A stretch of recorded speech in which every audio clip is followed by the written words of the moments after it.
If your creative strategy process starts with, let's make another UGC ad, I hate to break it to you, but you're gonna have a hard year. Good creative strategy doesn't start with scripts or briefs or formats. It actually starts with something much more fundamental. I'm Sarah Levinger, and I help DTC brands fix their ad performance using consumer psychology. And in today's video, I'm gonna walk you through my entire creative strategy process, start to finish. 4 phases that I run with every single brand, the 3 questions that drive each one, and by the end, you'll have a 1-page system that you can run on your next ad test, plus the one thing that I think makes this whole system actually work. So let's get into it. A lot of brands that I audit don't actually have a creative strategy system. They just have a very fancy ad factory. They have nailed shipping creative at volume. What they've never really built, though, is kind of a way to decide which ad should be made first, second, third, fourth, fifth. And listen, I am not anti-volume, contrary to popular belief. Me and volume have some beef, but I'm not 100% against it. Volume only works after you've created the strategy, not before, because that's kind of what creative strategy actually is, right? It's the mental system that decides what the factory should be making in the first place. It's what helps you answer really difficult questions once you get into production that matter, the ones that you really should be figuring out before you spend any money in the ad account. Things like, what problem are we actually solving? Why is this person feeling this problem? How should we draft a story around this particular experience that they're having? And then who are we gonna send it to try and convert? Creative strategy is the hardware, ads are just the software. So let me show you how I think about creative strategy. There are 4 phases to this: research, ideation, concept development, and production. Each one has about 3 questions that are like critical to the work that we're going to be doing. So we have 12 questions to answer in total, and I'm gonna hand you the whole thing in a format that you can steal at the end of this video. Now, why does it have to be a 12-step program? Because creative strategy is one of the hardest jobs in the industry, and as a creative strategist, you're going to be asked to hold all of these phases in your head week over week, month over month, year over year. And because we're human, we often skip critical phases when things get real tight. So when ads stop working, or when brands want to grow faster, or when angles start hitting harder, or when we try and make things cheaper. This is why I think a lot of people in the industry tend to brag about their output, but not about their ad costs, their creativity level, or their customer engagement satisfaction. Volume is not the strategy, it's just the output, the amount of things going out the door. It's not gonna tell you what you should make first. What I'm about to show you is the simplified version of what I run for clients every single week. So if you nail these 4 phases, and the 3 questions inside each, you're gonna have about 80% of what you need to build something real. Don't worry if this is a little overwhelming at first. You practice with it, get better at it, and you'll see results in no time. So we always start obviously with, we need an ad. What are we going to produce? Phase 1 is always research, right? There's 3 questions we need to answer in this particular phase: when,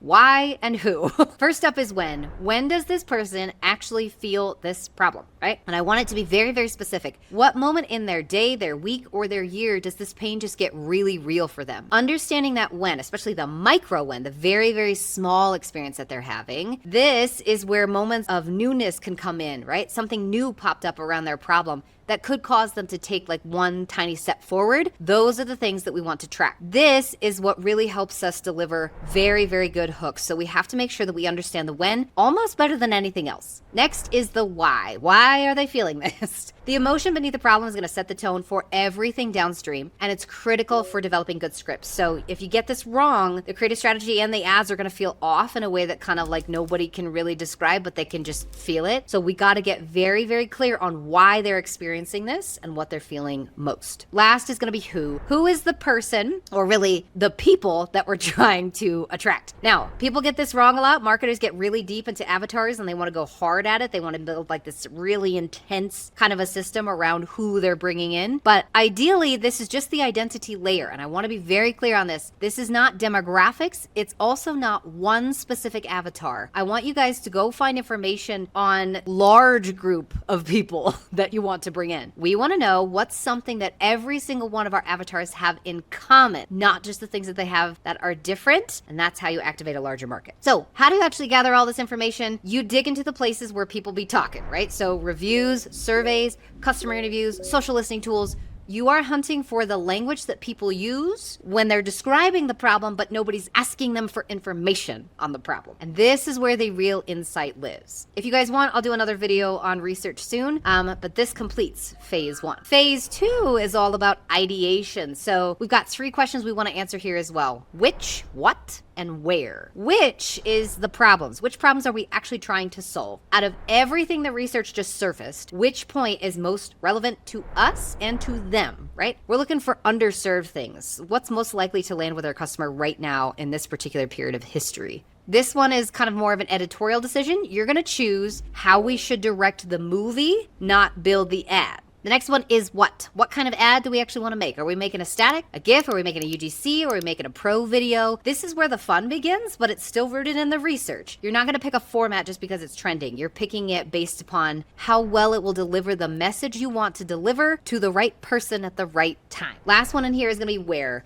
Where do we reach this person? This is where kind of my teep testing method comes into play. And if you haven't watched my video on this, you can check out this link. There are 4 phases your customer is going to go through when they purchase things online. Trigger phase, exploration phase, evaluation phase, and purchase phase. Your ad should map to those phases too, because creative that's built for purchase phase customers are kind of gonna completely flop on someone who's still in kind of exploration, especially even if it's the most beautiful ad you've made, but it doesn't really deliver the message that finds them where they're at. You're gonna have a dead test every single time. So what does skipping the ideation phase cost you? A lot of people like to just run straight through this, just pick a random idea and start going with it. It costs you a lot though. If you skip this phase and just run whatever test we ran last week or whatever our competitors are running, not only do you get really generic briefs, but you're also gonna get dinged by Andromeda, mostly because you're going to get stuck in this weird testing spiral where there's no real learnings because you're just copying and pasting whatever it was you did before. Be very, very careful about moving out of this phase too quickly and go through this one at a time so you can get this set down right. Quick pause before we move on here. Everything I am walking through right now live, I actually run every single week with the members inside my school community. We break down real creative from real brands. We build real strategies every single week.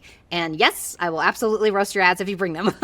Lovingly, but thoroughly. If you want in, the link is in the description. It comes with a 14-day money-back guarantee, so there's nothing holding you back from leveling up your skills. Please, please, please come join us. We would love for you to come and see what's inside the Tether Lab. Okay, so back to this. We've got 2 phases left, and don't worry, I have not forgotten the fundamental thing that I promised. It's coming. Phase 3 is concept development. So concept development has 3 questions as well that we need to answer: how, which, and what. How comes down to how do we want to actually tell this story? This is narrative structure time, right? We're going to work on, are we opening on the problem? Are we opening on the outcome? Does our hook just drop you into the middle of the story? Hollywood knows this super, super well. The sequence of your story matters almost more than what's in the story itself because it decides what the viewer's brain will do next, right? We need to decide what kind of story structure we want to use. Hero's journey, Freytag's pyramid, in medias res. Those are some of my absolute favorites, and you guys, I can get you another video on that if you guys want. Next thing we need to solve is which content type serves this story best, right? Once you have the story structure chosen, it's actually pretty easy to choose a content type. A slow flex kind of a static is gonna hit completely different than a point of view video. Get ready with me might actually be a better selection than 3 reasons why. This question is never really about what's trending on TikTok right now.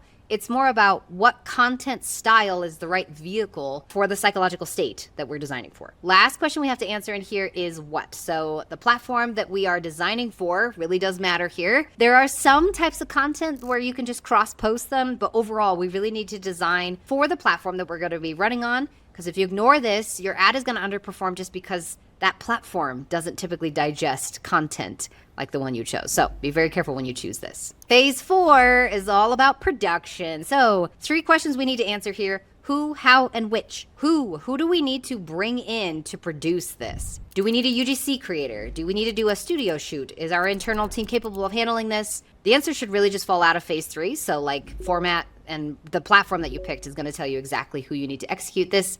So this part should be kind of simple. Next one is how. How long is it going to take to produce this? And does that timeline even make sense for the urgency of the test? This is where a lot of brands bleed momentum. The strategy is right, the concept is solid, but the production cycle drags out so long that by launch time, the insight is completely stale and the moment is gone. You can't capitalize on it as well as you want to. Set up simple parameters like we need this UGC and B-roll back in exactly 4 days or whatever works best for your system, and then stick to it as heavily as you possibly can. If you're struggling to get creative out the door, you need to take a look at your ad factory systems, not your strategy. Very, very key here. Last one on here obviously is which metrics will tell us this ad is working. This question gets almost zero attention in almost every single strategy process I've audited, and it's the one that kind of closes the entire creative strategy loop. This is where the feedback comes in. Hook rate is gonna tell you something completely different than CPA. Hold rate is gonna tell a different story than conversion rate. You gotta define what success looks like for this specific ad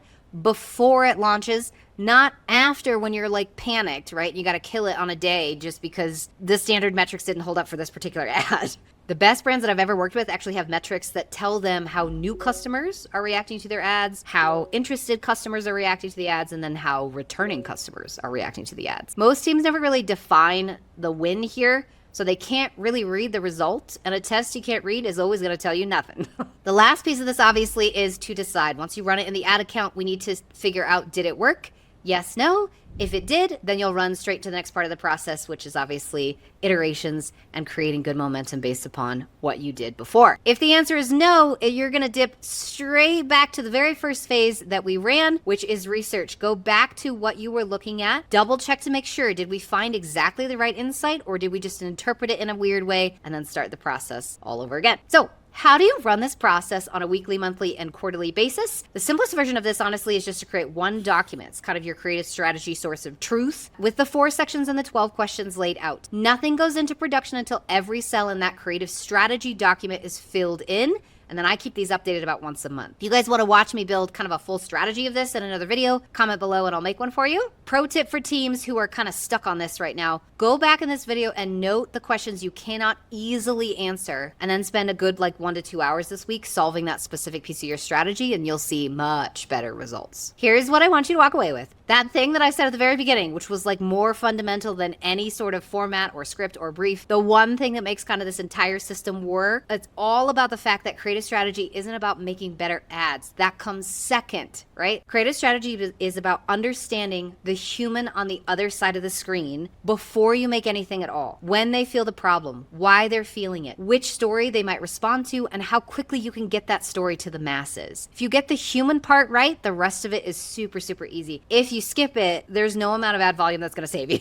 Research is going to tell you who your customer is and when they actually feel the problem the most. Ideation is going to tell you what story to tell and which stage to kind of meet them at. Concept development is going to tell you how to tell this story and for which platform. And then production is going to tell you who builds it, how long it's going to take to build, and how you're going to know if this actually worked. 4 phases, just 12 questions, one full system here. If you want help building this kind of system for your particular brand, or if you're an individual marketer or a team that wants to learn how to operate this way, you can come join us inside the school community. Every single week, I deep dive into creative strategy with live calls and real ads, real strategy problems, and your membership comes with a 14-day money-back guarantee. No pressure, no questions asked. If it doesn't work for you, totally fine. You can cancel anytime. The link is in the description, or you can scan the QR code on the screen, and I will see you in the next one.